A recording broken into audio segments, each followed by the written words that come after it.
paxlavanın sirrini mənə heç kim öyrətməyib.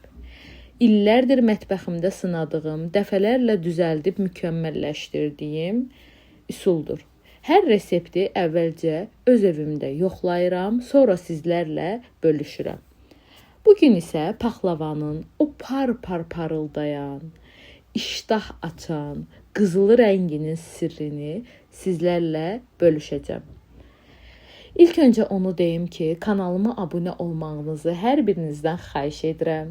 Kanalıma abunə olun. Videomu sona qədər izləyin. Kommentlərdə də fikirlərinizi hər birinizin oxuyub bir-bir sizə cavab verməyə zaten çalışıram. Diqqət yetirsəniz, nə sual verirsinizsə, hansı unu hardan almısınız, zaten videomu çəkəndə belə o şeylərə diqqət eləyirəm ki, çəkdiyim yerləri belə sizə göstərirəm. Yəni istifadə etdiyim məhsulları sizə videonu çəkərək göstərirəm. Mən paxlavanı almaq üçün gəlin gedək yollanıram ləbləbisini almağa. Ləbləbini daha öncə də sizə demişdim ki, Nərmanovdan almışam. Gəlirəm, burada ağ qozun kilosu 18 manatadır. Başqa yerlərdə baxdığım zaman kilosu 28 manat, 32 manatdır. Amma burada ucuz olduğuna görə buradan qozu alıram. Burada bunu da qeyd edeyim ki, fındığın da kilosu 27 manatdır. Gəlirəm daha sonra Rahat Marketə. Evdə ərzaqlar demək olar ki, çoxu var idi. Mən buradan unu alıram və xamanı alıram. Xamanın da yağlılıq dərəcəsi qızlar qeyd edeyim ki 20% olmalıdır. 20-25%. 20% də olsa kifayətdir. Yəni artıq gəldim evə, qozu blendera tökürəm. Qozu qeyd edeyim ki yuyub qurutmuşam. Mən sobada yuyuram, sobada quruduram. Yəni bu çox ən asan usuldur, amma dərəcəsini sobanın çox qoymayın. Bu püf nöqtəsi. Bir də görəcəksiniz ki yanıb, iş işdən keçib.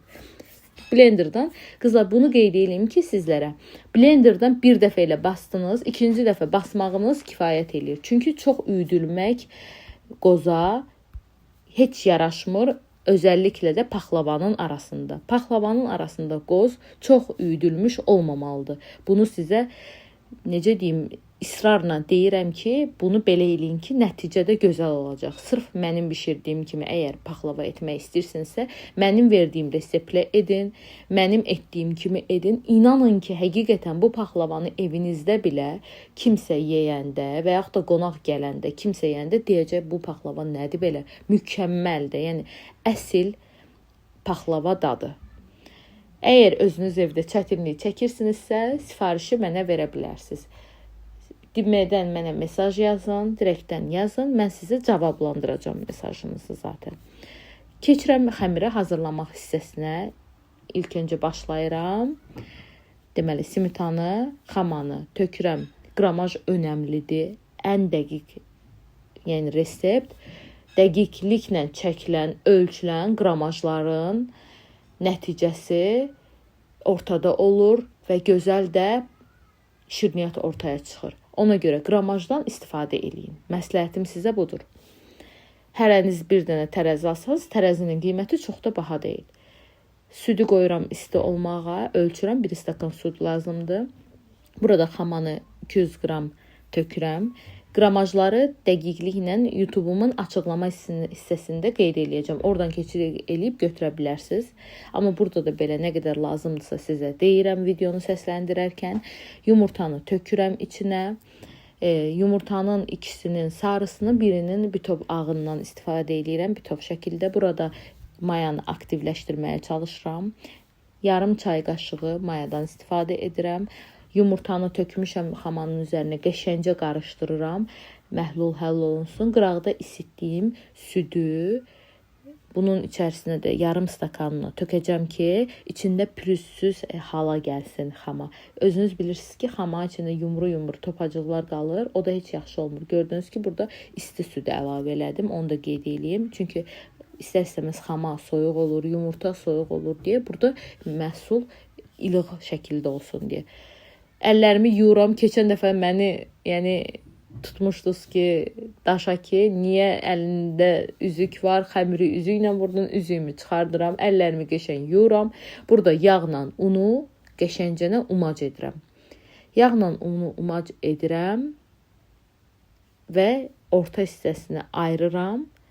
orta hissəsinə tökürəm qıraqda hazırladığım xamanı və droju. Qəşəngcə xəmirə də baxın, qəşəngcə xəmirimi yoğururam və üzərini təmiz salafanla örtürəm ki, ikinci dəfədə bu prosesi həyata keçirdim. Üzəri par-par alınan xəmir püf nöqtəsi də elə buradadır. Xəmiri 2 dəfə vurmaq lazımdır, yəni ovxalamaq əldə lazımdır. Burada da içliyi hazırlayıram. Hili 10 qramlıq hil idi. Mən keçən dəfə şəkər buraya yarısını istifadə etmişdim. Yarısını da paxlavaya qatıram. Qeyd edim ki, siz belə etməyin, elə 10 qramın hamısını vurun. Çünki hillərə də nə qatırlar bilmirəm. Hilin qoxusu çox gəlmir. Amma mən sizə məsləhət görürəm, elə 10 qramı bir tava paxlavanın reseptinə vurun, yəni içliyinə, qoza. Burada keçirəm şərbəti hazırlamağa. Şərbəti üçün 2 stakan pesok tökürəm ilk öncə bir qazana və üzərinə də 1 stakan, bir damcı əlavə artıq su əlavə edəcəm. Onu da videoda zaten çəkmişəm. Göstərirəm ki, sizə ki, baxın, bir də çox az, yəni çox az ölçüdə. Qoyuram artıq şərbəti qaynamağa. Qeyd edim ki, qızlar, şərbət qaynayanda mütləq qarışdırın, yoxsa çökəklik verir qazanın dibinə və əriməsi də gec olur. Burada artıq məndə soba, yəni sensorludur, qazlı deyil.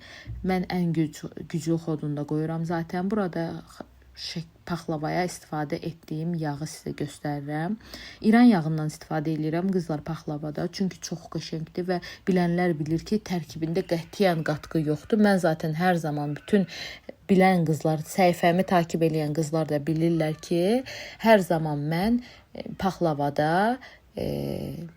kərə yağından istifadə edirəm. Ümumiyyətlə mətbəximdə daim kərə yağından istifadə edirəm. Artıq xəmir özünə gəldi. Yarım saat dincəldikdən sonra xəmiri qoyuram qramajlarını ölçməyə. Burada hər birini ölçürəm. Alt hissəsini 300 qramdan edəcəm. Üst hissəsini 350 qramdan edəcəm. Ortasını da ki, ortalaylarını da 70 qramdan istifadə edirəm.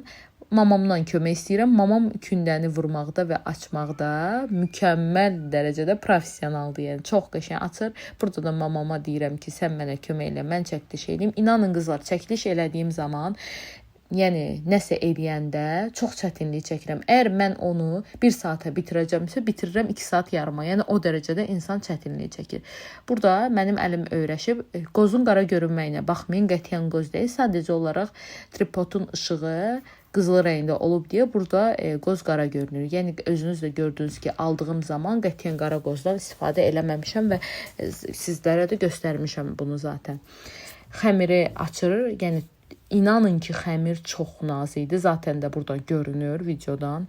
Mamam çox gözəl xəmir açır. Xəmir də çox gözəl xəmir olduğuna görə, yəni düşünürəm ki, açılması da rahat idi. Zaten mamam da bunu qeyd elədi ki, açılması çox rahat açılır əlimdə xəmir. Qıraqlarının səliqəsinə fikir verirəm və artıq bitdi xəmirlər.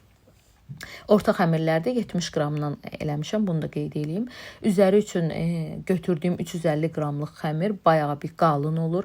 Görürsünüz səliqəsinə necə fikir verirəm. Bu çox önəmlidir. Yəni sizə də bunu məsləhət görürəm ki, paxlavanın üstündəki xəmir nə qədər qalın olsa, yəni çoxdur 500 qram eləməyin, 350 qram, 400 qram tam norması olur qızlar. Və qıraq hissələrindən maksimum dərəcədə fikir verin ki, qıraqlarını bərkcə sıxın. Orta hissəsinə dəyməyin, sonra üzərindən əlinizlə bitdiyi zaman zaten bastıra bilərsiniz ki, tarazlığı paxlavada yarada bilərsiniz. Burada keçirəm artıq üst hissəsinin məhlulunu hazırlamağa. Limon rəngi almışam qızlar. Limon rəngindən yarım çay qaşığı tökürəm qabın içinə və apelsin rəngindən istifadə edirəm. Apelsin rəngindən isə daha az qaşığın ucunda, yəni çay qaşığının ucunda istifadə edirəm. Qırağa da qoyduğum ilıq sudur qızlar. Soyuq su yox, ilıq sudur. Qəşəngcə burada 5-6 qaşıq çay qaşığının sudan istifadə edirəm. Tökürəm üzərinə, qəşəngcə qarışdırıram onu ki, rənglər bir-birinə qarışsın. Çünki rənglər bilirsiniz ki, ilıq su eləmədiyimiz zaman tez ərimir. Burada da natarazlıq yaranacaq paxlavanın üzərində.